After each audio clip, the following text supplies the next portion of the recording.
गणेश चतुर्थीच्या दिवशी हा प्राणप्रतिष्ठा मंत्र म्हणून 2 पद्धतीनुसार गणपतीच्या पार्थिव मूर्तीमध्ये तुम्ही प्राण आणू शकता।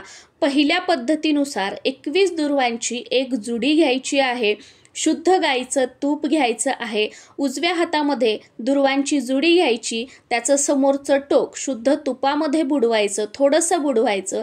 आपला डावा हात जो असतो तो आपल्या हृदयावर म्हणजे आपल्या छातीवर ठेवायचा आणि ती 21 दुर्वांची जुडी तूप लावलेली ती आपल्याला गणपतीच्या हृदयाला स्पर्श करायची आहे, गणपतीच्या छातीला स्पर्श करायची आहे आणि हा मंत्र म्हणायचा आहे। मंत्र आता मी तुम्हाला सांगते आणि हा मंत्र पूर्ण म्हणून झाल्यानंतर त्या दुर्वांच्या जुडीचा स्पर्श गणपती बाप्पांच्या डोक्याला, दोन्ही हातांना, दोन्ही गुडघ्यांना, दोन्ही पायांना करायचा आहे आणि नंतर गणपती बाप्पांच्या चरणाशी ही दुर्वांची जुडी ठेवायची आहे। आणि दुसऱ्या पद्धतीनुसार आपला उजवा हात किंवा आपल्या उजव्या हाताचा अंगठा गणपती बाप्पांच्या हृदयाला स्पर्श करायचा, आपला डावा हात आपल्या हृदयावर ठेवायचा आणि हा मंत्र म्हणून आपल्याला गणपती बाप्पांच्या मूर्तीमध्ये प्राण आणायचे आहेत।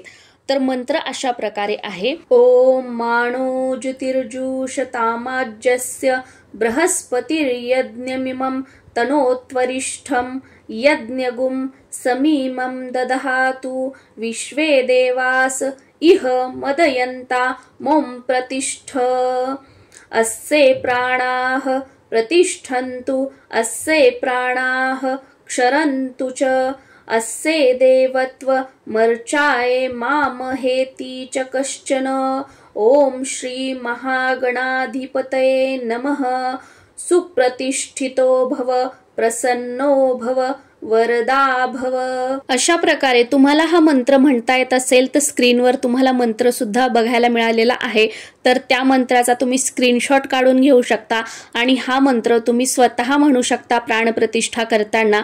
पण काही कारणाने तुम्हाला हा मंत्र म्हणता येत नसेल तर तुम्ही हा व्हिडिओ प्ले करू शकता। त्यावेळेला दुर्वांची जुडी गणपतीच्या हृदयाजवळ धरा, आपला डावा हात आपल्या हृदयावर ठेवा आणि हा मंत्र लावा, किंवा आपला उजवा हात किंवा उजव्या हाताचा अंगठा गणपतीच्या हृदयाजवळ ठेवा, आपला डावा हात आपल्या हृदयावर ठेवा आणि हा मंत्र लावा। बाकी गणपतीची विधिवत प्राणप्रतिष्ठा कशी करावी हा पूर्ण व्हिडिओ मी आपल्या चॅनलवर अपलोड केलेला आहे।